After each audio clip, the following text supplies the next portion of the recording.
शुरू करें हम? आ जाइए इधर, यहां से शुरू करना था क्या?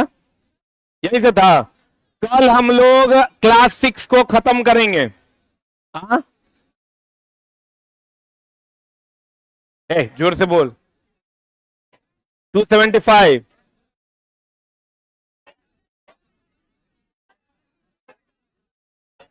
क्या बोल रहा है तू? खड़े हो जा। वो मोटका खड़े होने दे, बोल।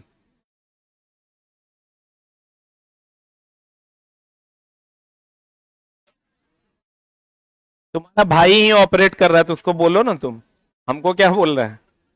आओ इधर। तापमान घटाने पर वायुमंडल में जलवाष्प का क्या होगा? देखो ध्यान से समझना।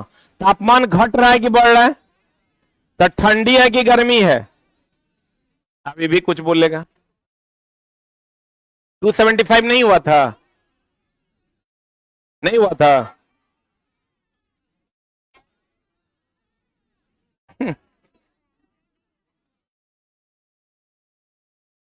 नाइट्रोजन वायुमंडल में किस प्रकार से अलग होता है? कौन विधि द्वारा? द्रवीकरण द्वारा। कल हो गया था रे दोस्त। इधर आ जाओ। तापमान घटने पर वायुमंडल में जलवाष्प का क्या होगा? बताइए क्या होगा? तापमान जब घटेगा तो ये जो आपका जलवाष्प है ये द्रव में बदल जाएगा, क्योंकि आपको पता है जब वाष्प द्रव में बदलेगा तो ठंडा करना होगा कि गर्म? क्या करना होगा? ठंडा करना होगा। ठंडा करना होगा तो तापमान कम करना होगा कि ज्यादा? तापमान कम करना होगा।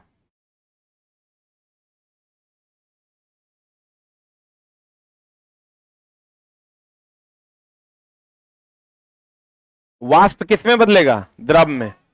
तापमान घटाने पर वायुमंडल में जलवाष्प का क्या होगा? जलवाष्प किसमें बदल जाएगा? द्रव में। कब? ठंडा। ठंडा करेंगे मतलब ताप को कम करेंगे कि ज्यादा? कम करेंगे। द्रव में बदल जाएगा। आपका 100 क्वेश्चन सेट हो गया है। परसों आपका टेस्ट होगा साइंस का। ज्योग्राफी भी सेट हो गया है, क्लास 6 100 क्वेश्चन उसका भी होगा। बता देंगे, टेस्ट का शेड्यूल हम सेट कर रहे हैं। ऑनलाइन में भी बच्चे टेस्ट मार पाएंगे। पौधे अपने जड़ों के माध्यम से कौन सी गैस ग्रहण करता है? कौन गैस? देखो दो बातें हैं। अगर पौधा में कह दे, पौधा वायुमंडल से कौन सी गैस लेता है?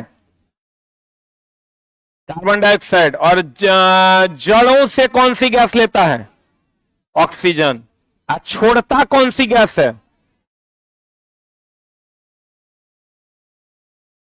पौधा छोड़ता कौन सी गैस? ऑक्सीजन। दोनों देखो अलग अलग, तीनों है कि नहीं है? हाँ बाबू बोलो। हाँ जी। ऑक्सीजनो होगा, नाइट्रोजनो होगा। नाइट्रोजन नीचे कार्बन डाइऑक्साइड के नहरे। अरे ऊपर में तो लिखिए थी वायुमंडल से। वायुमंडल से कौन गैस? CO2। जड़ों से ऑक्सीजन भी लेगा, नाइट्रोजन भी लेगा। पौधा छोड़ता कौन गैस है? ऑक्सीजन। जड़ों से कभी कार्बन डाइऑक्साइड लेगा क्या? नीचे कार्बन डाइऑक्साइड थोड़े, नीचे तो जल है, तो जल से आप या तो ऑक्सीजन लीजिए, हाइड्रोजन तो लीजिएगा नहीं, अति ज्वलनशील गैस है वो। पर आप पौधे अपनी जड़ों के माध्यम से कौन सी गैस ग्रहण करते हैं? ऑक्सीजन। बताओ वायु प्रदूषण के कारणों में से सबसे महत्वपूर्ण कौन है? रुक जा, रुक रुक रुक ना। आपको कहेगा कौन सा प्रदूषण सबसे महत्वपूर्ण है? वायु प्रदूषण। इसका क्या मामला है? प्रदूषण किसी के लिए प्रदूषण है तो किसी के लिए प्रदूषण नहीं है। जैसे आप कार्बन डाइऑक्साइड पौधों के लिए प्रदूषण नहीं है, हमारे लिए प्रदूषण है। हम अगर कार्बन डाइऑक्साइड सीधा खींच लें तो हमारे लिए क्या है? प्रदूषण है। लेकिन क्या पौधों के लिए प्रदूषण है? कार्बन डाइऑक्साइड पौधों के लिए प्रदूषण नहीं है।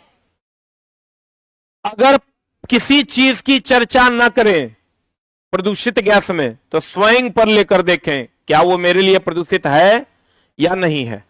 अब कार्बन डाइऑक्साइड भी हमारे लिए प्रदूषित है, कार्बन मोनोऑक्साइड भी हमारे लिए प्रदूषित है, बोलन रे, लेकिन ज्यादा प्रदूषित है कार्बन मोनोऑक्साइड। ज्यादा प्रदूषित कौन है? Carbon monoxide. क्यों? क्योंकि वो रक्त में तेजी से घुलनशील है। जैसे प्रदूषण की अगर हम बात करेंगे,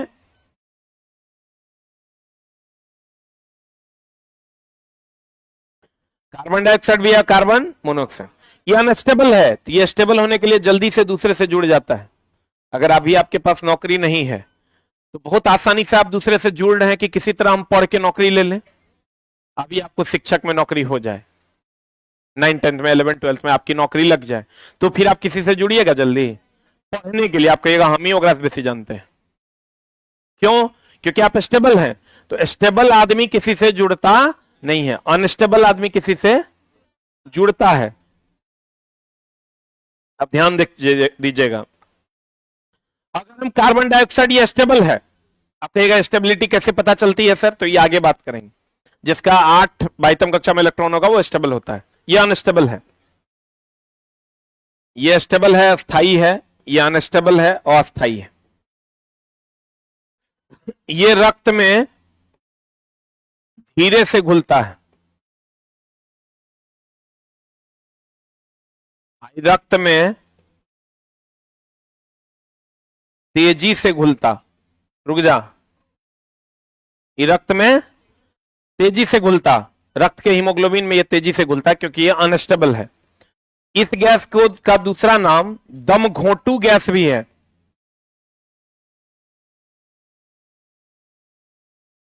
अब दम घोंटू गैस क्यों है? क्योंकि अगर कार्बन मोनोऑक्साइड के वातावरण में आपको रख दिया जाए तो आदमी की जान चली जाएगी।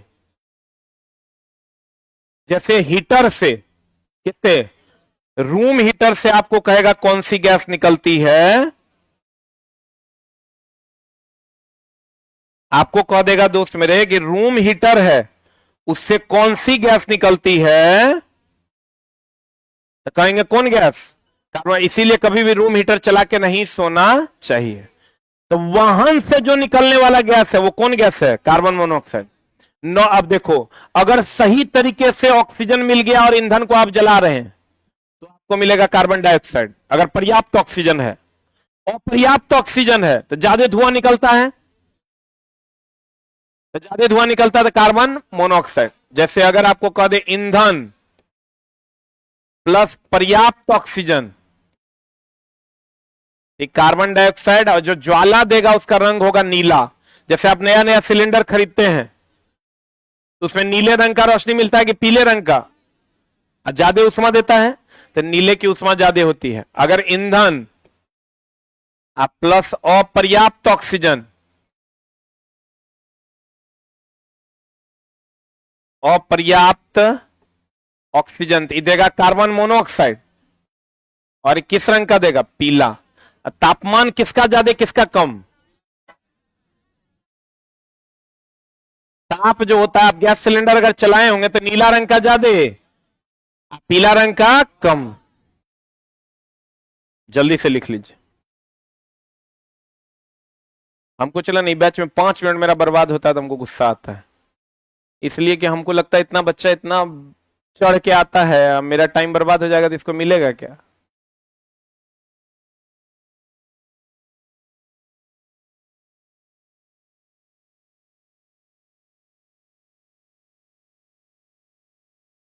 बाहर में जाके तू ही बोलेगा कि जाते हैं आते हैं टाइम बर्बाद हो जाता है, पढ़ाई होता है 30 मिनट। अपनो करियर जाएगा, हमरो करियर खाएगा। 20 जगह बोलेगा लोग, हमरो बारे में उल्टा बोलेगा। किसमें? रूम हीटर में गैस जलता नहीं, गैस का फॉर्मेशन होता है। रूम हीटर में नाइक्रोम का तार होता है पोर्सिलिन के पाइप पर, तो वो जब गर्म होता है ना तो कार्बन मोनोऑक्साइड छोड़ता है। वो सब आपके लिए जरूरी नहीं है, जो आपके लिए जरूरी है वो देखिए। नीली रोशनी जो होता है वो ज्यादा उष्मा की कम उष्मा? टेस्ट में जितना पीजीटी टीजीटी में अन्य स्टेट में भी पूछा है वो सब क्वेश्चन भी डाल दिए। हम जो लिखाए हैं उससे भी क्वेश्चन है, और जो है उसमें नोट्स में वन लाइनर उससे भी क्वेश्चन है। फट फट फट फट बना दीजिएगा आप। अब 5 ऑप्शन क्रिएट करके दिए। बढ़े किसमें ऊष्मा ज्यादा होगा, नीला में कि पीला में?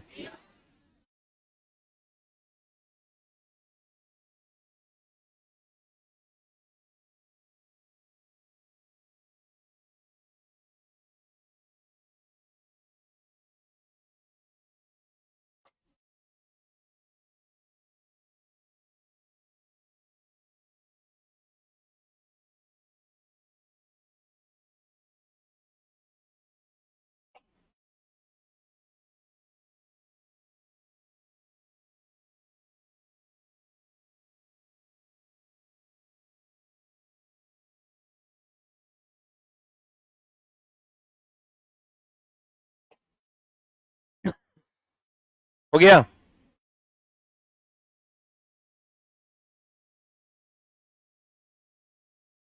पीला जब, एक लड़का लिख रहा है पीला जब गैस खत्म हो जाता है तब, यानी तो बर्नर जाम हो जाएगा तब। होता है कि नहीं? आप बताइए, दम घोंटू गैस किसको कहते हैं? Carbon monoxide. वायु प्रदूषण सबसे ज्यादा कार्बन मोनोऑक्साइड निकलता है कहां से? वाहनों से। कहां से? आज बताए तो हम बोले थे पेट्रोल में कौन सा प्रदूषण एलिमेंट है? सीसा। आज चॉकलेट में निकेल। कहते हैं वायु प्रदूषण। इसमें लिख लिया वाहन प्रदूषण, लिखे। अगला,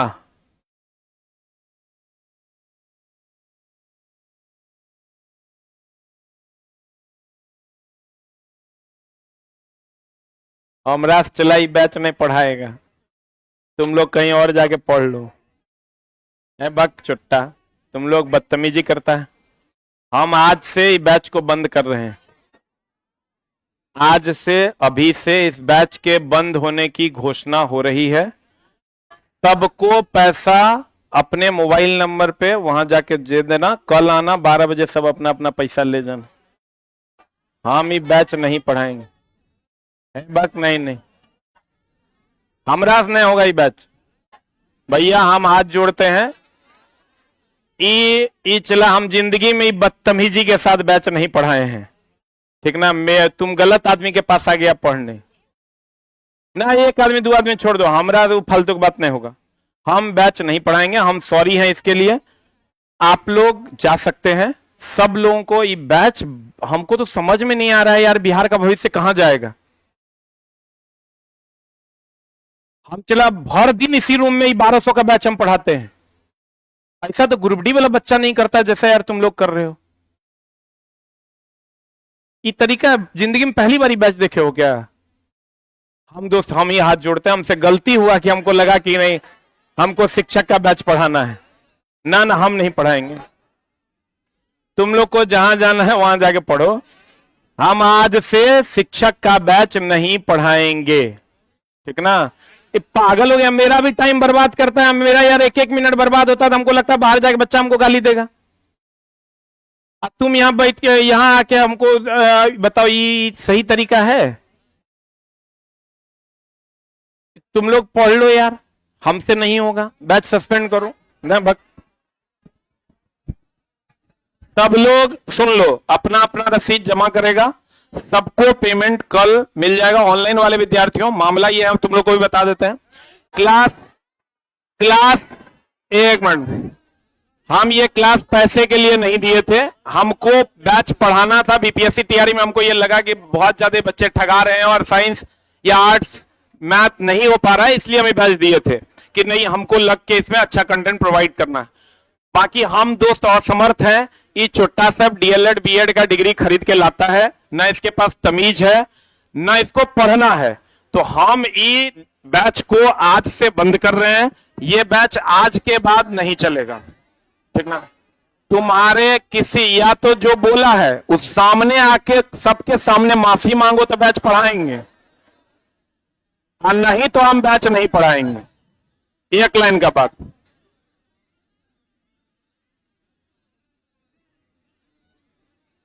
हमारा दोस्त भाई मेंटली डिस्टर्ब हो जाएंगे हम यार।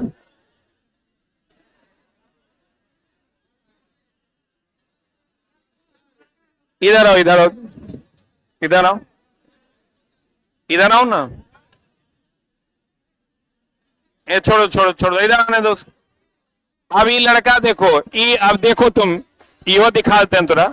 इधर आओ, इधर आओ, नहीं नहीं इधर आओ न तुम। ये लड़का कितना बदतमीज है तुमको हम बता देते हैं। सारे कोचिंग के लोग इससे परेशान है। सारे कोचिंग, हर कोचिंग में ही जाके बदमाशी करता है।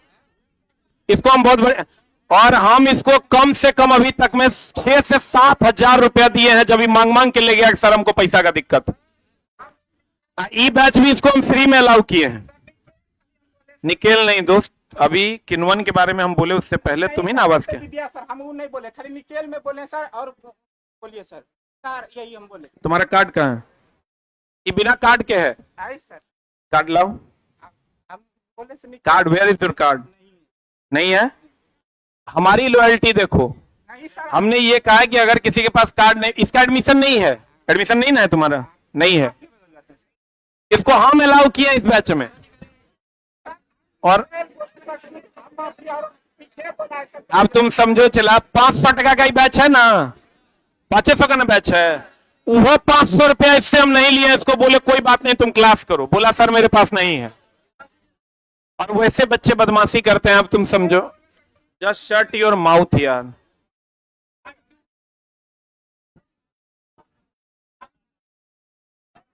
अरे यहाँ एक आदमी के चक्कर में 800 लोगों का टाइम बर्बाद होता है। 2000 बच्चे लाइव हैं।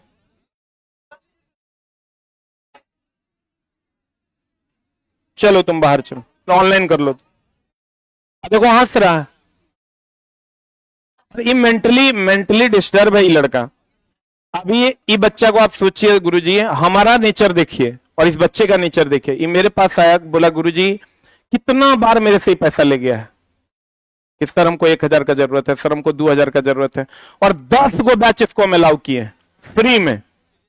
इस बैच का 500 रुपया फीस है, वो भी फ्री में अलाउ किए हैं। और तभी बच्चा बदमाशी करता है, कितना गलत बात है। मेरे ये दोस्त फीस मायने नहीं रखता है, बच्चा हमको कितना गरियाएगा कि मास्टर के पास आते हैं 50 मिनट पढ़ने, 10 मिनट बकवास करता है। आज के बाद ये फर्स्ट एंड लास्ट वार्निंग है आप लोगों के लिए। अगर आपके बगल का भी कोई करता है तो आप फ्री हैं उसको 10 झापड़ लगाने के लिए। मेरा क्लास कोई डिस्टर्ब, अगर आपका उसके बाद आपके तरफ से लड़ने के लिए हम हैं। मेरा बैच आज के बाद, ये इस बैच में या इसके बाद भी जो गुरुजी आएंगे, एक भी बच्चा अगर कोई डिस्टर्ब करेगा उस बच्चे को निकाल के 100 जूता मारेंगे हम। तैयार है ना तुम लोग? पक्का ना? चलो लास्ट मौका हम दे रहे हैं। हम पागले हो जाएंगे, 2-3 दिन में हमरा कांके जाना पड़ेगा। छोटा ही मूड बना के आते हैं, पढ़ाएंगे को की आता है। अब हल्ला करो किसी बैच में। इसके बाद भी किण्वन की प्रक्रिया देखो। किण्वन क्या है? किण्वन का मतलब होता है सड़ना। आप खूब सुने होंगे कि दारू सड़ा सड़ा के बनाता है, सुने कि नहीं? ये भी सुने होंगे जहरीली शराब पीने से हुई फल इतने लोगों की मौत, सुने हैं? ये जो दोस्त जहरीली शराब पीने से हुई इतने लोगों की मौत, ये कैसे होता है, कैसे ही बनता है? तो चीजों को सड़ा के ही शराब बनाया जाता है। सड़ाना मतलब वो सड़ना नहीं जो गंध मारते रहता है, डिकम्पोज करके, तोड़ के। सड़ने का मतलब यहां तोड़ने से है। सड़ने का मतलब तोड़ने से। जो ओरिजिनल शराब आप पीते हैं उसमें क्या होता है देखिए, ध्यान दीजिएगा। अगर हम अल्कोहल कैसे बनाते हैं, आप सुनते हैं ना जहरीली शराब से हो गई इतने लोगों की मौत। अल्कोहल कैसे बनाते हैं? अल्कोहल बनाते हैं जब CO2, C6, H12, O6, जब जाइमेज एंजाइम या ईस्ट की उपस्थिति में, जाइमेज एंजाइम या ईस्ट की उपस्थिति में C2H5OH plus CO2 plus H2O बनता है। रुक जा, लिखना मत। ये प्रक्रिया किण्वन कहलाती है। क्या कहलाती है? देखो, ओरिजिनल जो दारू बनता है वो ग्लूकोज के किण्वन से बनता है, ग्लूकोज को डिकम्पोज करके बनता है। अब ग्लूकोज तो कार्बोहाइड्रेट है, कार्बोहाइड्रेट है ग्लूकोज, फ्रुक्टोज, गैलेक्टोज, ये सब क्या है? कार्बोहाइड्रेट तो चावल में भी होता है, नहीं होता है? तो वही जो चावल में, सब्जी में, आलू में कार्बोहाइड्रेट होता है कि नहीं? तो वो लोग क्या करता है, हम लोग जो दारू जो आप इंग्लिश दारू जिसको आप कहते हैं, देसी ठर्रा कहते हैं, तो वो जो इंग्लिश दारू है वो ग्लूकोज निकालता है, वो केतारी से निकालता है। केतारी को क्या कहते हैं? ईख। ईख से निकालता है ग्लूकोज, और जो उसको उचित प्रक्रिया द्वारा उचित एंजाइम दे करके ईस्ट की उपस्थिति में तब अल्कोहल बनता है, C2H5OH। यह है इथाइल अल्कोहल। यही अगर उचित प्रक्रिया द्वारा नहीं करोगे तो बन जाएगा methyl alcohol plus CO2 plus H2। ये जहरीली शराब है, इसको पी के आदमी अंधा, बहिरा, पागल मर भी सकता है। तो कुछ नहीं करना, यहां पर जितनी मात्रा में जाइमेज एंजाइम और ईस्ट होना चाहिए, जितनी मात्रा में ग्लूकोज होना चाहिए, अगर सही मात्रा में नहीं होगा तो इसके बदले ये बन जाएगा। हम लोग कहते हैं जहरीली शराब बनने से इतने लोगों की हो गई मौत। क्यों? क्योंकि वो कंपोजिशन ग्लूकोज के हिसाब से इसका प्रोपोर्शन अपने से नहीं मिला पाता, हड़िया में डाल देता है, दारू बना लेता है। तो कंपोजिशन अगर सही नहीं हुआ, अनुपात सही नहीं हुआ, तो इसके बदले में ये बन जाए। लेकिन जो कंपनी की शराब है, कभी नहीं सुना होगा इंग्लिश दारू पीने से हुई मौत, देसी शराब पीने से हुई 20 लोगों की मौत, क्योंकि ये जो कंपोजिशन है वो सही से कर नहीं पाते। कर लिए तब तक ठीक है, 30 दिन सही है, 31वां दिन एक दिन गड़बड़ा गया। तो मिथाइल, ये है इथाइल अल्कोहल। कौन अल्कोहल? ये पीने वाला अल्कोहल है। इथाइल अल्कोहल ये पीने वाला है। कौन वाला है? पीने वाला अल्कोहल है। ये कौन अल्कोहल है? Methyl alcohol. ये जहरीला अल्कोहल है। तो आपको कहेगा बताओ किस विधि द्वारा अल्कोहल बनता है? किण्वन विधि द्वारा। कौन अल्कोहल? इथाइल। और पीने वाला अल्कोहल कौन है? इथाइल। और जहरीला अल्कोहल कौन है? जहरीला न है, जहरीला अल्कोहल है ये, और इसको कहते हैं कौन अल्कोहल? मिथकीत। इसको कहते हैं मिथाइल अल्कोहल। कौन अल्कोहल? इसको लिख लीजिए।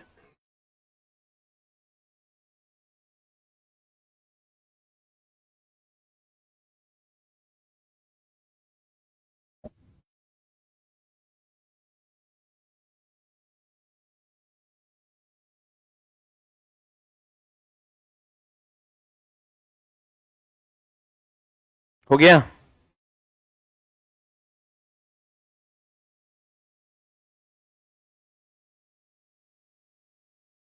देखो ये सब कितना अच्छा बच्चा है, पढ़ रहा है। कहता सर आपका पैर छूना है, आप पैर ऊपर कर दीजिए। ये होता है एक शिक्षक का संस्कार, जो एक दूसरे की रिस्पेक्ट करता है। तुम लोग छोटा बदमाशी करता है। आपके बात करो, पुर्तगाली शराब सबसे बढ़िया। उसका रीजन है, सही बोल रही है, पुर्तगाल में जो ईख मिलता है ना, उस ईख की क्वालिटी सबसे अच्छी होती है। जो पहले का पुर्तगाल था वो तो इतिहास आप ही लोग खंगालिएगा। हो गया? ये भी पूछता है, कहेगा इथाइल अल्कोहल किस प्रक्रिया द्वारा बनता है? किण्वन। किसकी उपस्थिति में? जाइमेज और ईस्ट एंजाइम की उपस्थिति में। कहेगा कौन सी गैस निकलती है? CO2। Very very important. पूरे के पूरे साइंस में 50 गो रिएक्शन है जो आपको पढ़ना है। 50 को पढ़ लीजिएगा, उसके बाद रिएक्शन है ये नहीं है, उतने से आप ही नहीं समझिएगा इतना रिएक्शन कैसे याद होगा। टोटल 50 रिएक्शन हम आपको उसका लिस्ट भी दे देंगे। आपको क्वेश्चन पूछा ना विस्थापन अभिक्रिया के बारे में, पूछा कि नहीं? अब वो एक दिन पढ़ाएंगे, एक दिन के बाद चला वो पूरा एनसीईआरटी एक के दिन में खत्म हो जाएगा। अब बताइए हमको कि किण्वन प्रक्रिया का मुख्य परिणाम क्या होता है? क्लियर है? अब अगला कहते हैं गर्म जल। कौन जल? गर्म जल की सतह पर बुलबुले के बनने का क्या कारण है? दबाव का क्या होना? कम होना। रुक रुक रुक, ये क्वेश्चन क्या आता है, एक बात बताइए, ये पानी भरा हुआ है? आप गौर से देखिए, यहां जो बुलबुला होगा वो छोटा होगा, और ऊपर जाएगा, और ऊपर जाएगा, उससे बड़ा होगा। क्यों जानते हैं? गहराई बढ़ने पर दाब बढ़ता है। तो हमको आप दबा दीजिएगा तो हम सिकुड़ जाएंगे कि फैल जाएंगे? तो यहां गहराई ज्यादा है, दाब ज्यादा है, तो सिकुड़ल है। गहराई कम होते जाएगा, दाब कम होते जाएगा, तो दाब मेरे ऊपर कम होगा तो हम फैलेंगे कि सिकुड़ेंगे? फैलेंगे ना। तो आपको कहेगा नीचे से ऊपर जाने पर, गहराई से ऊपर जाने पर बुलबुला बड़ा क्यों होता है? दाब घटता है कि बढ़ता है? घटता है। यही क्वेश्चन पूछ देगा, ऊपर से नीचे आने पर बुलबुला छोटा क्यों होता है? दाब बढ़ता है। अब आगे आप पढ़िएगा, दाब का फॉर्मूला होता है रो जी एच। एच गहराई है, गहराई ज्यादा दाब ज्यादा। बोलिए हाँ। तो लिखिएगा, नीचे से ऊपर जाने पर बुलबुला का आकार बढ़ता है क्योंकि दाब घटता है। नीचे से ऊपर जाने पर बुलबुले का आकार बढ़ता है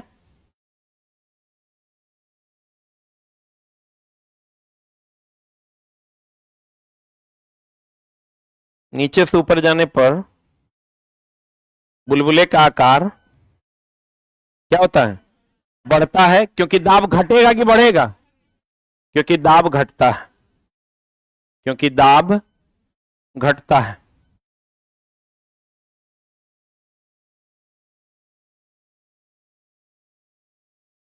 वो लड़का किसी का दोस्त होगा तो बोल देना क्लास आने के लिए। बदमाश है चुट्टा। क्या लिखें? नीचे से ऊपर जाने पर बुलबुला का आकार बढ़ता है क्योंकि दाब घटता है। क्लियर है? देखिए ना, हमारे ऊपर दाब बढ़ाइएगा तो हम क्या होंगे? सिकुड़ेंगे। अब मेरे ऊपर दाब कम होगा तो हम फैलेंगे। क्या?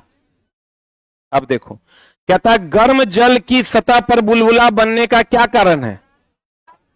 दाब का कम होना। अब कहता है बुलबुला के फूटने से हवा का घनत्व किस प्रकार से प्रभावित होगा? घटेगा कि बढ़ेगा? एक बात बताइए, रुक जाइए। ये बुलबुला है, इसके अंदर प्रेशर हाई होगा तब नहीं फूटेगा। प्रेशर हाई होगा, दबाएंगे तब ना फूटेगा। या तो दबाएंगे तब फूटेगा या फैलेगा तब फूटेगा। तो यहां घनत्व तो ज्यादा है, अब बाहर का घनत्व तो कम है, तो उच्च घनत्व से निम्न घनत्व में गैसों का प्रवाह हो जाएगा। बोलन रे। अच्छा, कोई भी बुलबुला सिकुड़ के फूटता है कि फैल के फूटता है? अपने मन से फैल के फूटेगा। हम अगर करेंगे तो सिकुड़ा के फोड़ देंगे। अपने मन से। दोनों में क्या अंतर है? अगर अंदर से बाहर की ओर फैलेगा तब फूटेगा, या बाहर से अंदर की ओर भी दबाव लगाएंगे तब भी फूटेगा। लेकिन दोनों कंडीशन में प्रेशर हाई होगा तभी फूटेगा। जैसे देखिए, कभी बैलून को फूके हैं ऐसे, तो प्रेशर इधर से हाई करते हैं या प्रेशर हाई करते हैं? बोले वे नहीं करेंगे, फूट जाता है। बोलिए, तो बताइए, इसका मतलब इधर उच्च सांद्रता, इधर निम्न सांद्रता। तो उच्च से निम्न की ओर गैसों का प्रवाह होता है कि निम्न से उच्च की ओर? किसी भी चीज का प्रवाह होगा उच्च से निम्न की ओर, अधिक से कम की ओर। तो कहते हैं कि बुलबुले के फूटने पर हवा का घनत्व किस प्रकार से प्रभावित होगा? तो पहले तो इसमें घनत्व ज्यादा है, लेकिन जब फूट जाएगा तो क्या होगा? कम हो जाएगा। क्या हो जाएगा? कम हो जाएगा। अगला, जब किसी गिलास में बर्फ डाला जाता है तो गिलास के बाहरी हिस्से पर पानी की बूंद क्यों जम जाती है? अच्छा, ऐसा कभी देखे हैं? अच्छा, गिलास में तो छेद नहीं है, गिलास में छेद है, आप इसमें बर्फ डाल दीजिए। अच्छा, गिलास में छेद है, अभी पक्का नहीं है, बर्फ डाल देंगे तो छेद हो जाएगा। तो फिर यहां पर बुलबुला जो आता है वो कहां से आता है? वो क्या करता है दोस्त, कि यहां इसमें जैसे ही बर्फ आप डालोगे तो ये ठंडा होगा कि गर्म? तो आसपास की वायु को भी ठंडा करेगा। आसपास की वायु को जो ठंडा करेगा उसमें जो नमी होगा वो ठंडा होके पानी वाष्प जो होगा वो ठंडा होके क्या बन जाएगा, पानी, और पानी बन के इस पर चिपक जाए। हाँ फिर से, एकदम फिर से, ये आपका ग्लास है, इसमें आप बर्फ का टुकड़ा डाले तो ये ठंडा होगा आसपास की वायु की गर्म, और आसपास की वायु में पानी भी है, थोड़ा बहुत तो मॉइस्चर है ना, है तो पानी भी है, और क्या है, हवा भी। ये जो हवा और पानी का मिश्रण, या यूं कहें कि ये आसपास जो जलवाष्प है, जलवाष्प का जल जो है, जो वाष्प के रूप में है, ठंडा होगा तो पानी बनेगा, और ये ठंडा कर देगा क्योंकि बर्फ है।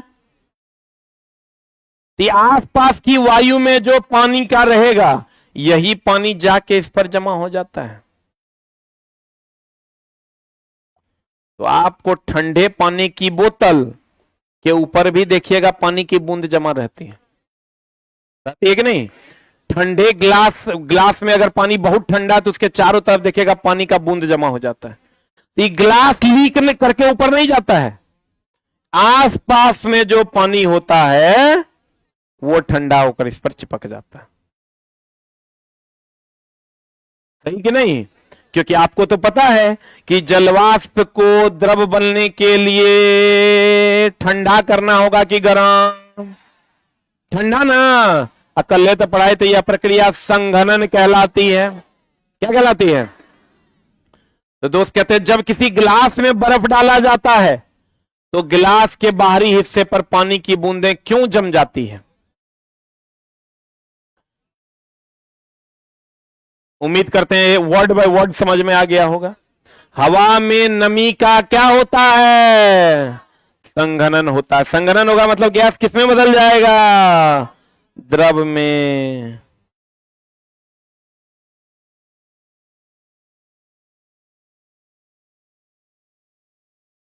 वायुमंडल का सबसे महत्वपूर्ण गैस कौन है? अब देखिए, ये डिपेंड करता है किसके लिए? नहीं करता है। वायुमंडल में सबसे महत्वपूर्ण गैस पौधों के लिए है कार्बन डाइऑक्साइड, मनुष्य के लिए है ऑक्सीजन। क्या है? लेकिन रुक रुक रुक, हम अभी थोड़ा देर पहले आपको क्या बोले थे? अगर यहां क्लियर नहीं है कि पौधा के लिए कि जंतु के लिए, तो किसके लिए मानना है? अपने लिए मानना है। तो अपने लिए बताइए कौन जरूरी है? कौन जरूरी है? ऑक्सीजन ना। अरे बोलिए, तो लिख दीजिए ऑक्सीजन। लेकिन अगर पौधों के लिए कहता था कार्बन डाइऑक्साइड।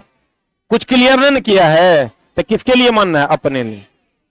ठीक है। अगर आपको कह दे पूरब में उगता है, कुछ क्लियर नहीं कर रहा है, कर मतलब किसके बारे में बात कर रहे हैं? सूर्य के बारे में। जिसकी महत्ता अधिक होती है वो कुछ न कहने पर उसको अपने आप हम लोग मान लेंगे। क्लियर है ना? तो आपको कंफ्यूजन नहीं होगा। नहीं तो देखिए ऑप्शन में दे देगा ऑक्सीजन भी कार्बन डाइऑक्साइड भी, एक से अधिक आप मार दीजिएगा, एक से अधिक हो जाएगा गलती। हाँ जी, हाँ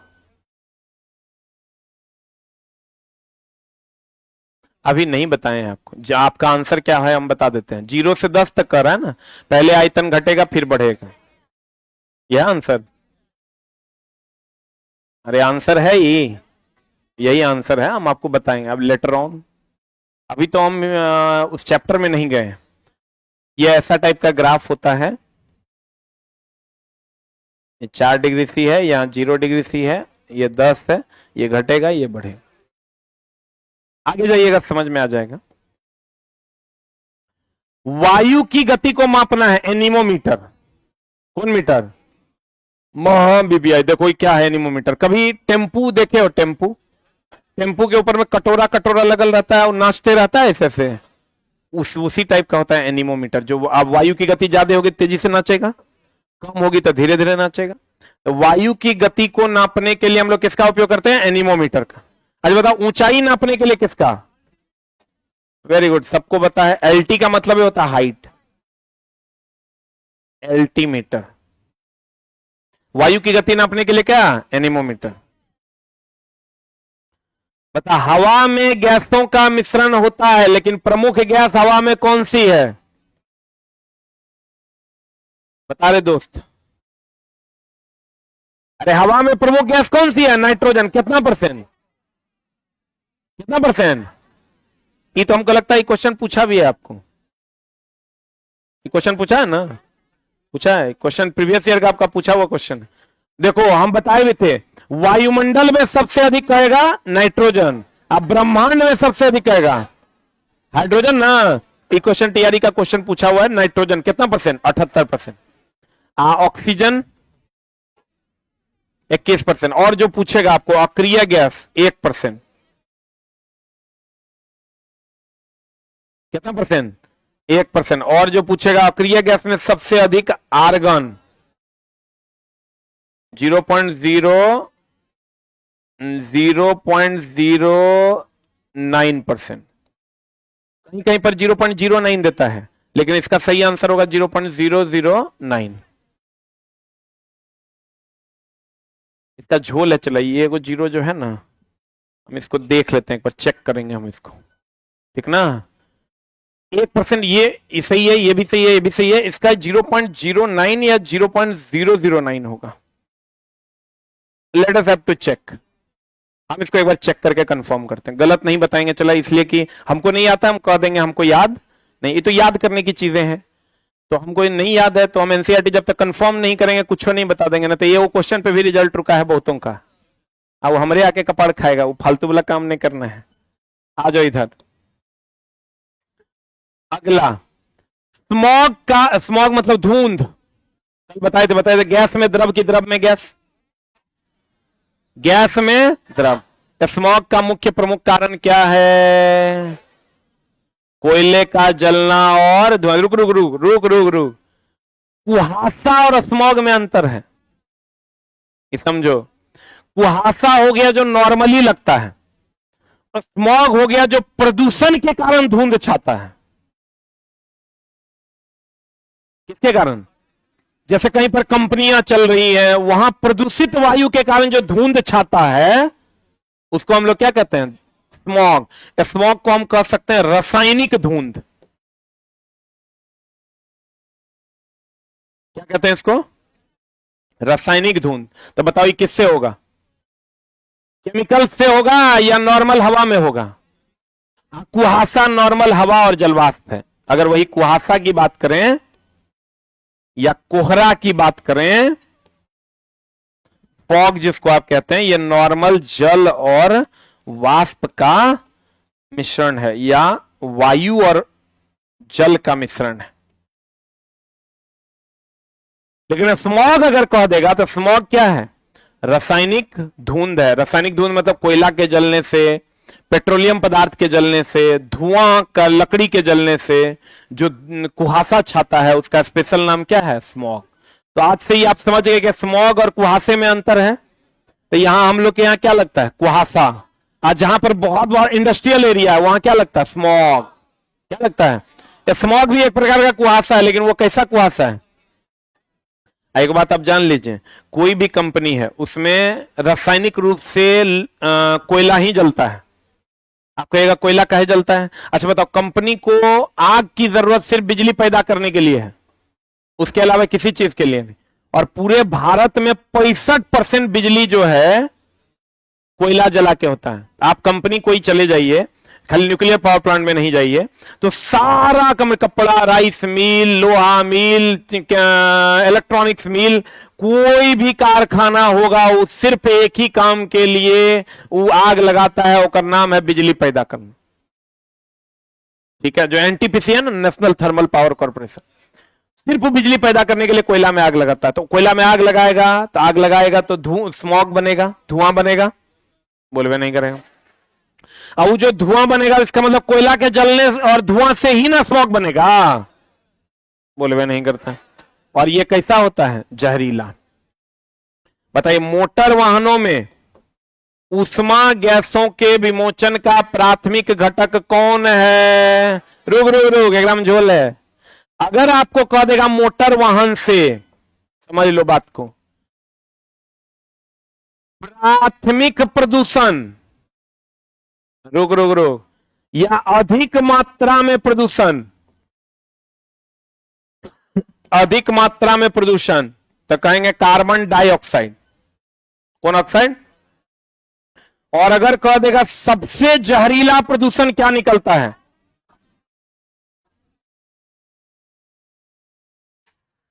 सबसे, CO3 कोई कंपाउंड नहीं है, CO। जहरीला क्यों है? क्योंकि यह रक्त में तेजी से घुलनशील है, इसीलिए इसका नाम दम घोंटू गैस भी है, जललेख।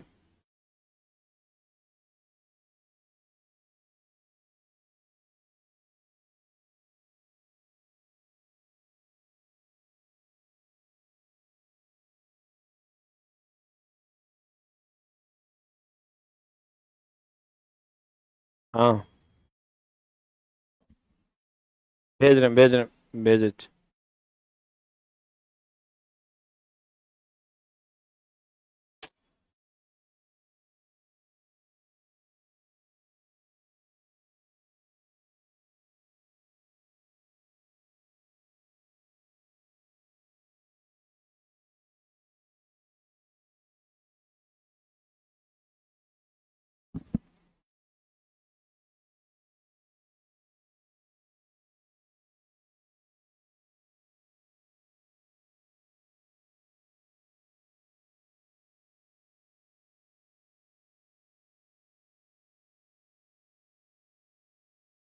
हो गया।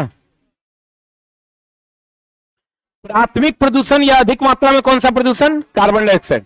ये देखिए ना, बढ़िया से ईंधन नहीं जलेगा ना, गाड़ी जब धुआं दे, अभी तुरंत क्या बोले थे, जब कम ऑक्सीजन मिलेगा, ज्यादा धुआं देगा, तो कौन छोड़ेगा?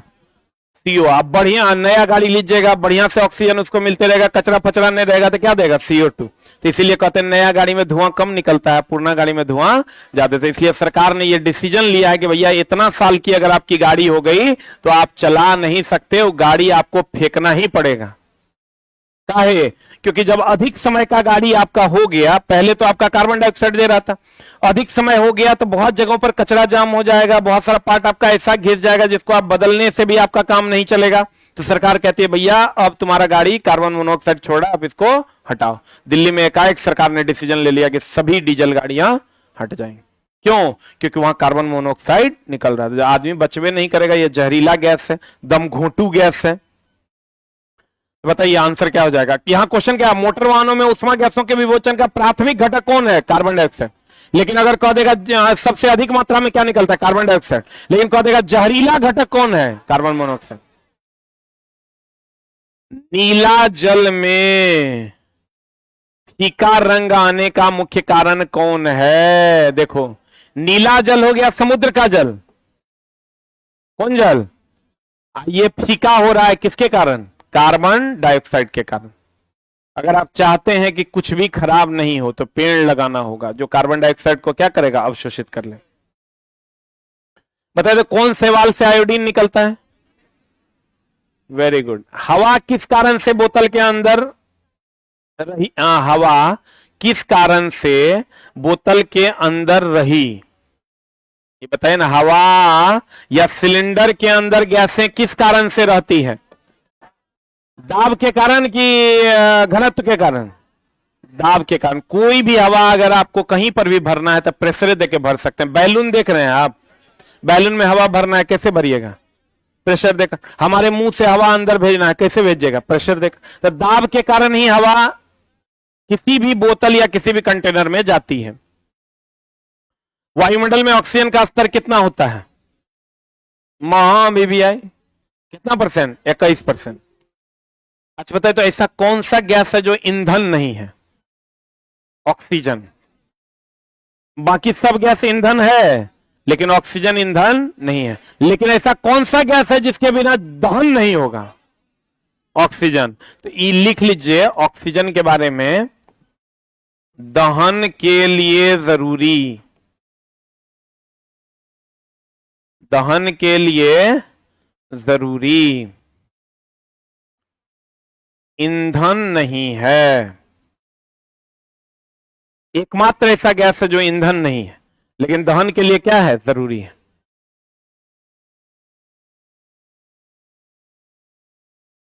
दहन के लिए जरूरी है लेकिन ईंधन नहीं है। पढ़े? कहता है मिट्टी के अंदर गैस का कितना भाग वायु होता है? मिट्टी के अंदर गैस का कितना भाग, मिट्टी के अंदर अंदर में जो गैस है उसमें कितना भाग वायु नहीं होता है? मिट्टी के अंदर कितना भाग वायु होता है? लिख लो 25%। कितना परसेंट? मिट्टी के अंदर 25% भाग क्या रहता है? वायु। बताओ खमीर, अभी तुरंत बताए थे हम, खमीर के पोषक तत्वों को प्राप्त करने के लिए क्या आवश्यक होता है? सूक्ष्म। रुक रुक रुक, एक बात बता, कवक के बारे में जानते हैं? अच्छा, कवक जो होता है वो एकमात्र ऐसा जीव है जो पचे हुए भोजन को खाता है। पहले सड़ेगा, पचेगा, तब कवक ओकरा की करेगा? खाएगा। खमीर के पोषक तत्वों को प्राप्त करने के लिए क्या आवश्यक? उसका सड़ना, उसका क्या होना? अब सड़ाएगा कौन? सूक्ष्म जीव। बताओ, पृथ्वी का एक होता है अपमार्जक, अपमार्जक का मतलब सरफ। सरफ जानते हैं? डिटर्जेंट। तो डिटर्जेंट से हम लोग क्या करते हैं? साफ करते हैं। तो वैसे ही पृथ्वी पर भी अपमार्जक है, पूछेगा आपको, पृथ्वी पर अपमार्जक है। अपमार्जक को आप ब्रैकेट में लिख लीजिए सरफ। रुक जाओ रुक जाओ, रुक रुक रुक। तो पृथ्वी पर अपमार्जक कौन कौन है जो साफ करने का काम करता है? एगो जीवाणु और दूसरा क्या? कवक। इसको पृथ्वी का अपमार्जक कहते हैं। Very very important. पृथ्वी का अपमार्जक किसको कहते हैं? जीवाणु और कवक को।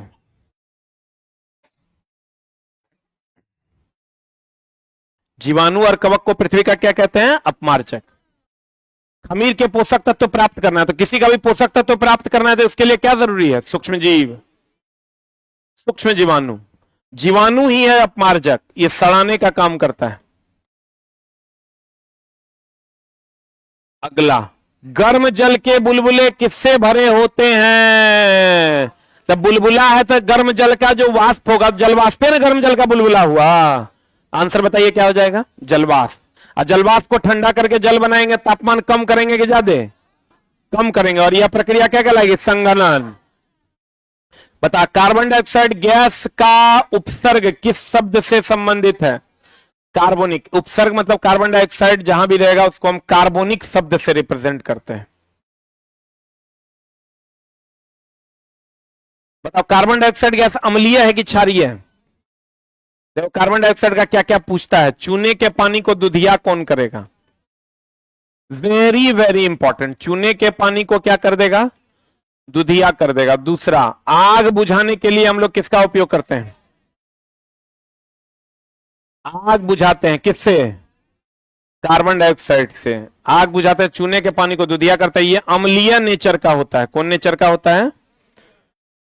अम्लीय नेचर। जितना सोडा है सबसे, कोई बेकिंग सोडा, वॉशिंग सोडा, सबसे कौन गैस निकलता है? CO2। जितना पेय पदार्थ है सबसे कौन gas? CO2। Pepsi, Coke, Thums Up, सबसे कौन कौन गैस? CO2। हाँ जी,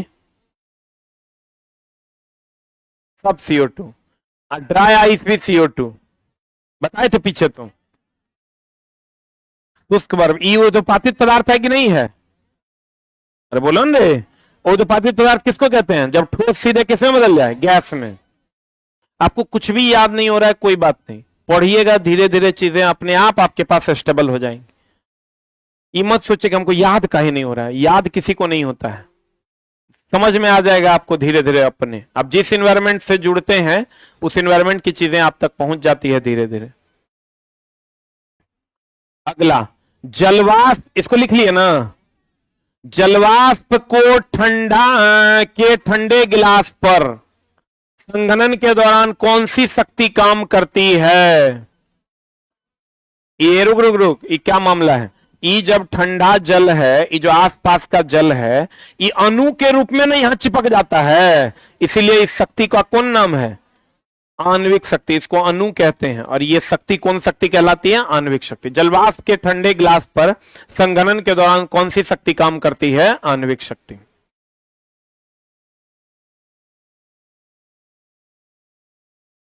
हवा के जलवाष्प का कितना हवा में जलवाष्प का कितना प्रतिशत होता है? देखो चला, ये अगर हवा है तो हवा में जलवाष्प नहीं होता, जल की बूंदे नहीं होते तो यहां पानी जमा होता? इसका मतलब हवा में जलवाष्प है कि नहीं है? तो हवा में जलवाष्प की कितनी बूंदे हैं? 0.1 से 4%। हवा में जलवाष्प की बूंदे हैं 0.1 से कितना प्रतिशत? 4%। यही ना जलवाष्प यहां अगर जम जाता है, वायुमंडल में नाइट्रोजन की मात्रा कितनी? ये तो आया हुआ था, बताइए कितना? 78। कौन सा एक प्रक्रिया जल की सतह पर गैस की बुलबुले बनाता है? जल की सतह पर गैस का बुलबुला कौन बनाएगा? इसका मतलब जल गैस में बनेगा, जलवाष्प में बदलेगा। कौन प्रक्रिया? वाष्पीकरण। बताओ, ये एक ताप पर कि हर एक ताप पर? हर एक ताप पर। क्षेत्रफल ज्यादा होगा तो वाष्पीकरण ज्यादा कि कम? ज्यादा होगा। लोटा थाली, थाली होगा ज्यादा ना। अब वायुमंडल पर निर्भर करेगा। एनसीईआरटी का यही क्वेश्चन है कि बताइए, वायुमंडल में नमी बढ़ जाएगा तो वाष्पीकरण घटेगा कि बढ़ेगा? घटेगा ना। सीधा समझिए ना कि अगर जलवाष्प में बदलना है तो गर्म करना होगा। क्या करना होगा? अगला, नदी जल पुनर्चक्रण की क्या भूमिका निभाता है? पुनर्चक्रण का मतलब उसको शुद्ध करके फिर से पीते हैं, बोलो रे। इसके लिए हम लोग 4R टेक्निक का प्रयोग करते हैं। कौन टेक्निक का? 4R technique. आगे अभी पढ़िएगा। नदी जल पुनर्चक्रण में क्या भूमिका निभाता है? जल का पुनः उपयोग करके। बता, प्रत्येक कैलोरी की तरह सफेद शर्करा भी एक प्रकार का कैलोरी है। अब देखो कैलोरी का क्या मामला है। एक बात बताइए, ऊर्जा जानते हैं? ऊर्जा को हम लोग कैलोरी में नापते हैं। ऊर्जा का ऐसा ही मात्रक जूल है, लेकिन इसका सीजीएफ मात्रक क्या है? कैलोरी है। ऊर्जा को हम लोग किसमें नापते हैं? कैलोरी में। एक होता है ऊष्मीय मान। कौन मान? ये सीख लीजिए, पूछता है जनरल कंपटीशन का ये क्वेश्चन है। ऊष्मीय मान किसको कहते हैं? एक मिनट रुक जाओ, इसको इंग्लिश में कहते हैं कैलोरिफिक वैल्यू। कैलोरिफिक वैल्यू, एक minute hold on. Calorific value क्या है? अगर हम कैलोरिफिक वैल्यू की बात करें तो एकांक, जब ये ऊष्मीय मान एकांक ईंधन को, एकांक ग्राम ईंधन को या एकांक द्रव्यमान के ईंधन को जलाने पर जो ऊष्मा प्राप्त होती है उसे उसका ऊष्मीय मान कहते हैं। अब कुछ ईंधन ऐसे हैं जिसको जलाने पर ज्यादा ऊष्मा मिलता है, और कुछ ईंधन ऐसे हैं जिसको जलाने पर कम ऊष्मा मिलता है। कोयला जलाइएगा, पेट्रोल जलाइएगा, दोनों में फर्क नहीं है? कोयला जलाते हैं ज्यादा ऊष्मा मिलता है कि कम? कोयला और पेट्रोल में किसमें ज्यादा ऊष्मा मिलेगा? जो दोनों का अलग अलग है। एगो का मिलेगा लह लह है, वो मिलेगा कह कह। नहीं, पेट्रोल जला दीजिए आपको लह लह मिलेगा, आप कोयला जला दीजिए आपको कह कह मिलेगा। ऐसा होता है। अब ध्यान से समझिएगा, ऊष्मीय मान क्या होता है? एकांक द्रव्यमान, चाहे वो 1 किलो हो, चाहे वो 1 क्विंटल हो, चाहे वो 1 ग्राम हो। एकांक द्रव्यमान के ईंधन को जलाने पर जो ऊष्मा प्राप्त होता है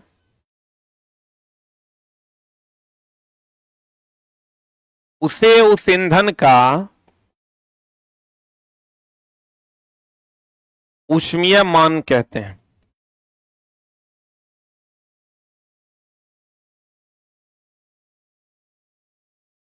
उसे उस ईंधन का क्या कहते हैं? ऊष्मीय मान।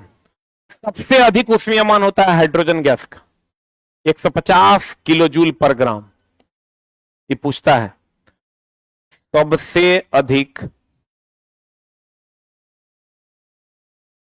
ऊष्मीय मान हाइड्रोजन का 150 किलो जूल पर ग्राम।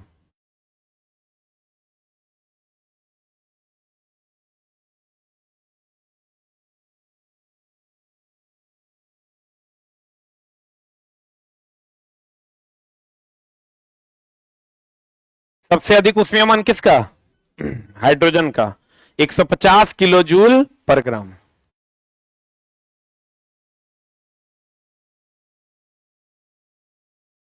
कोई ऐसा बच्चा है जो एकदम प्रॉपर फेयर बनाया है, जो हम बोर्ड पर लिखे हैं, प्रॉपर एकदम बढ़िया से सजा के बनाए हैं? अभी दिखाइएगा तुमको, कल लेके आज लाए हैं, आज लाए हैं हमको बढ़िया हैंड राइटिंग में। हो गया? अरे हुआ। एकांक द्रव्यमान के ईंधन को जलाने पर जो ऊष्मा प्राप्त होती है उसे उस ईंधन का कौन मान कहते हैं? ऊष्मीय मान कहते हैं। सबसे अधिक ऊष्मीय मान किसका होता है? किसका? हाइड्रोजन का। कितना? कितना? 150 किलो जूल पर ग्राम। कितना किलो जूल पर ग्राम? 150 किलो जूल पर ग्राम। लिख लिए? अब देखिए, प्रत्येक कैलोरी की तरह सफेद शर्करा भी एक प्रकार का कैलोरी है। सब में ऊर्जा है। आप जितनी भी चीजें खाते हैं सब में क्या है? ऊर्जा है। तो सफेद शर्करा भी एक प्रकार का क्या है? कैलोरी है। इसका उपयोग कैसे होता है? तो कैलोरी का उपयोग ऊर्जा के रूप में, क्योंकि ऊर्जा का सीजीएस मात्रा क्या है? कैलोरी है। कैलोरी का उपयोग किसके रूप में? ऊर्जा के रूप में। बताओ, नाइट्रोजन को ठंडा करने की प्रक्रिया कैसे की जाती है?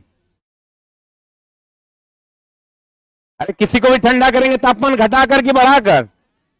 घटाकर ना। बताओ, सिलेंडर में नाइट्रोजन भरेंगे तो तापमान घटाकर और प्रेशर बढ़ाकर, तापमान घटाकर और प्रेशर बढ़ाकर। कल बताए थे, याद होगा। अरे ऐसे भी चला, सिलेंडर में अगर गैस होगा तो प्रेशर हाई होबे ना करेगा। हम गैस को द्रव में बदले हैं तब टेम्परेचर कम करेंगे कि ज्यादा? कम करेंगे। समुद्री जल का मुख्य गुण क्या है? लवणता होती है। याद करो तो समुद्री जल का शुद्धिकरण कौन विधि द्वारा होता है? कौन विधि द्वारा? आचमन विधि द्वारा। कौन विधि द्वारा? प्रभाजी आचमन द्वारा पेट्रोलियम का शुद्धिकरण। सही है। प्रभाजी आचमन द्वारा पेट्रोलियम का शुद्धिकरण। बताओ, प्लास्टिक की वस्तुएं पर्यावरण पर सही प्रभाव डालेगी कि गलत? लेकिन इसमें झोल है। यहां तक आपका है वायु। वायु चैप्टर हो गया आपका खत्म। 17 चैप्टर आपका हो गया खत्म। एक लास्ट चैप्टर बचा हुआ, लास्ट है ठोस कचरा प्रबंधन। अच्छा, ये क्वेश्चन आपको मिलता है निम्नीकरणीय, अनिम्नीकरणीय, नवनीकरणीय, ये सब मिलता है ना, वो इसी चैप्टर में पढ़ना है। ठीक ना। यहां हम थोड़ा डिटेल में आपको पढ़ा देंगे। बताइए, गैस सिलेंडर को गैस में भरे, जब गैस सिलेंडर में भरेंगे टेम्परेचर कम की ज्यादा? कम। प्रेशर ज्यादा। अब वायुमंडल में सबसे अधिक कौन गैस है? नाइट्रोजन। इथाइल अल्कोहल कौन विधि से बनता है? किण्वन विधि से। कौन विधि से? इथाइल अल्कोहल पीने वाला अल्कोहल है जो किस विधि से बनता है? किण्वन से। किस विधि से? किण्वन विधि से इथाइल अल्कोहल बनता है। और उसमें कौन सी गैस निकलती है? CO2। कौन सी गैस निकलती है? CO2। अच्छा बताइए, अगर जलवाष्प के कणों को द्रव में बदलेंगे तो टेम्परेचर कम करेंगे कि ज्यादा? कम करेंगे ना। एक लाइन समझिए, जो वाष्प को गर्म कर ठंडा करेंगे तो द्रव बनेगा, द्रव को और ठंडा करेंगे ठोस बनेगा। किसी को भी ठंडा करना है तो उसका टेम्परेचर कम करना है कि ज्यादा करना है?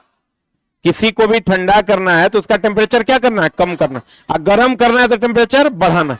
अच्छा बताइए, तो अगर आप लोग इतने ही जानकार हैं तो ठोस से द्रव में गया, द्रव से गैस में गया, गर्म करेंगे कि ठंडा? क्या करेंगे?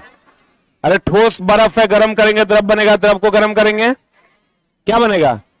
गैस बनेगा। बोलवे नहीं करें। जब गैस बनेगा तो ये उष्मा गर्म करेंगे, गर्म करेंगे उष्मा शोषी की छपी, क्या ये उष्मा ग्रहण करेगा ना, इसको कहेंगे उष्मा शोषी। क्लियर है? जलवाष्प को द्रव में बदलना संगनन, ठोस को सीधे गैस में बदलना ऊर्ध्वपातन, गैस को सीधे ठोस में बदलना क्या? निक्षेपण। क्लियर है? बोलो ना जी। अब वाष्पीकरण सतह पर निर्भर करेगा? नहीं करेगा। जिसका सतह ज्यादा वाष्पीकरण ज्यादा। वाष्पीकरण एक ताप पर कि हर एक ताप पर? हर एक ताप पर। अब वायुमंडल में नमी की मात्रा कम होगी तो वाष्पीकरण भी क्या होगा? कम। अगर नमी की मात्रा ज्यादा होगी तो वाष्पीकरण कम, और नमी की मात्रा कम तो वाष्पीकरण ज्यादा। देखिए समझ गए तो मेरा भी बात आप काट सकते हैं, क्योंकि थ्योरी यही है। हम ही गलत बोल देंगे तो गलत हो जाएंगे। अगर नमी की मात्रा कम हो जाएगी तो वाष्पीकरण ज्यादा, और नमी की मात्रा ज्यादा हो जाएगी, वाष्पीकरण कम। जरा सा कम ज्यादा है, होने नहीं होगा, क्योंकि आप सोच पाइएगा, अन्यथा कम ज्यादा ज्यादा कम। दोस्त मेरे, कल हम आपका क्लास 6 कर देंगे कंप्लीट, और परसों जो है हम आपको क्लास 7 जो है, नहीं परसों आपका हो सकता है टेस्ट हो जाए। ये काम करते हैं हम लोग, हमको लगता है 12 से 2 में आपका क्लास है ना, 12 से 2 ढाई तक चलता होगा। तो क्लास के जस्ट बाद टेस्ट दीजिए, 2 बार आना भी नहीं पड़ेगा। क्लास के टाइम में क्लास स्टार्ट कर लेंगे, उसके बाद टेस्ट दे देंगे। क्या तैयार है ना? टॉप 10 लोगों को मेरे तरफ से मिलेगा शानदार उपहार। छोटा ही होगा लेकिन उपहार मिलेगा, और चोरी आप नहीं कर पाइएगा, उसका उपाय है मेरे पास। एक चीज और दोस्त, हम ये बैच पढ़ाने के लिए दिए हैं, हमरा पढ़ाने दो, ठीक ना? हम बैच के लिए बहुत मेहनत करते हैं, अलग अलग कंटेंट बनाते हैं, जो वैसा कंटेंट जिससे आपको लाभ हो। तो थोड़ा सा दोस्त मेरे, आप हमको समय, आप समय दे न रहे हैं, एगो डिसिप्लिन देना है। हाँ सही है बोल रहा है, जकर अपियरिंग वाला होगा ओकरा अगला बार देना होगा, क्योंकि सबको पता है टीआरई 4 के बाद वैकेंसी नहीं आना है। ये आज दोस्त हम थोड़ा लगता है कि थोड़ा टाइम वेस्ट करने के लिए यहाँ आते हैं, हमारे 2 मिनट तू बर्बाद करता है तो लगता है हमारा ब्लड प्रेशर बढ़ गया है। एकदम नहीं करो। और हम दोस्त, आप विश्वास कीजिए, आप कहीं भी पढ़ते होंगे, सारे टीचर अच्छा पढ़ाते हैं, हम उनसे अच्छा पढ़ाने के लिए मेहनत करते हैं, क्योंकि ये मेरे कैरियर का सवाल है, ठीक ना? तो इसलिए आप थोड़ा सा कोऑपरेट कीजिए। गुरुजी कुछ पूछ रहे थे, बताइए। टेस्ट का क्वेश्चन हमसे काहे पूछता है? ये तो एक एक करके पूछेगा, गड़बड़ा जाएगा। वैसे पूछ लो जल्दी से, क्या प्राप्त होता है? कल बता देंगे, आज के टेस्ट में था। हाँ बता देंगे, कल आएंगे तो वही बता देंगे पहले। Thank you very much.